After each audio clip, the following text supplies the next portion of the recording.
Лохны орол байсан сүүн дээр дүүртэл ус хийж найруулав. Энэ бол энэ гэр бүлийнхний нэг өдрийн хоол. Аав нь бяцхан охиндоо хэлв.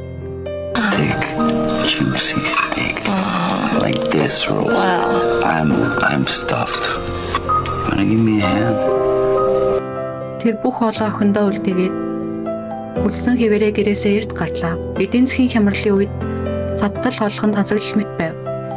Өглөөр бомбод ажил хайсан хүмүүс дүүрчээ. Тэр эрт ажил олгогч өрдөө 9 хүн л авах байв. Лавбу сонгогцсонгүй. Тэр урангүйгээр явхаас өөр аргагүй боллоо. Хин санах билээ. Нэгэн цаг далбар цуутай байсан бокс чинь одоо ийм байдалд орно гэж.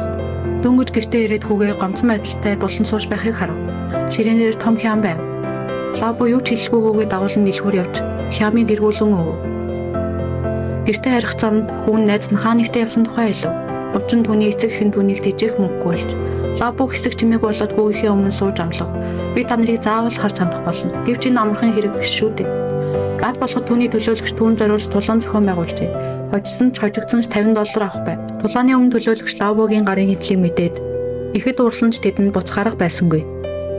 Түүний гар хугарсан байсан тул энэ тулаан үнэхээр аимшигтай болж өнгөрөв. Үзэгчд дургуйцсан тул Лавбу баруун өдрөгөө сонготол санамсаргүйгээр өрсөлдөгчийнхөө толгой зөгчөв. Хэдийгээр тэр маш хүнд өвдөлтийг төвчж тэмцээн нарийнхан ялалт байгуулсан ч тэрээр шагналын мөнгө авч чадсангүй. Мөн тус холбооноос түүний бокс эрхийг төгөлцүүлсэн байна. Ажилгүй болж гэрийнхэн газ цахилгаан насрах аюултай боллоо. Эхнэр нь хүүхдүүдээ хамаатных руугаа явуулахаас өөр аргагүй гэхэд Лавбу эрс эсэргүүцэв.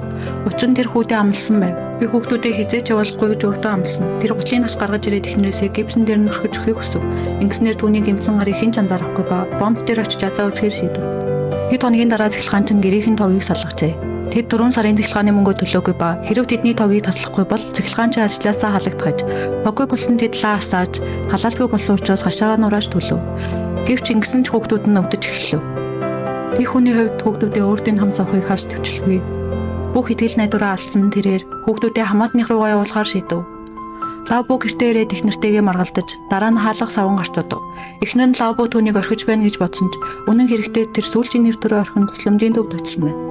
Тэрнээс $19 тусламжийн мөнгө авсан ба гисэн хэдий ч энэ мөнгөөр өрөөжтүүлэх боломжгүй байв.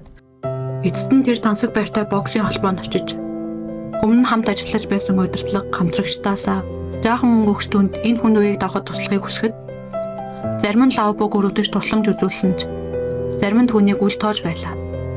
Эцэст нь тэр менежерийнхээ өмнө ирэхэд түүний нүдэнд нулимс сурж байв.